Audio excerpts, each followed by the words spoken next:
Alors bonjour, Madame Poulika Anaïs, je suis enseignante d'agronomie et également la professeure principale des secondes productions. Alors la seconde production, c'est une classe en voie professionnelle qui permet en fait d'accéder à une classe, à un bac pro CGEA, conduite et gestion en entreprise agricole. Donc en fait, on dit seconde production parce qu'on voit plein de choses, que ce soit les animaux ou que ce soit les végétaux. On travaille sur beaucoup d'ateliers différents. Et donc le bonus d'être onivote, c'est justement d'avoir ces ateliers animaux disponibles. Donc on a un atelier ovin, un atelier bovin-lait et un atelier porcin. Les élèves, en fait, ils apprennent en pratiquant, en faisant des TP, donc les travaux pratiques, à 2 heures par semaine en zootechnie, sur les 3 différents ateliers.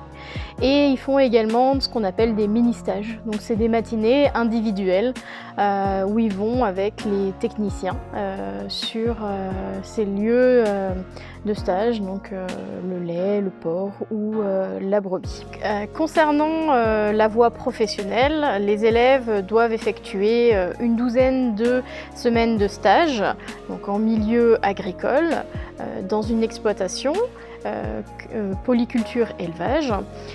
Puis ensuite en première et en terminale, on est entre 14 à 16 semaines sur une autre exploitation. Au sein de la formation, on n'a pas que les épreuves techniques, on a également tout ce qui est cours généraux, mathématiques, français, histoire géo, anglais, etc.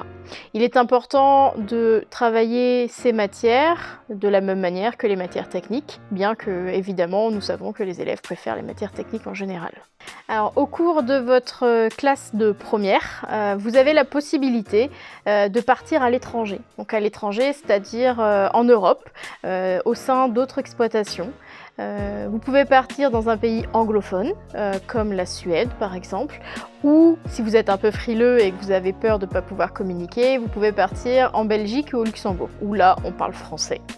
Je pense que c'est une expérience inoubliable pour chacun. Un peu peur au départ et puis après on a envie d'y rester.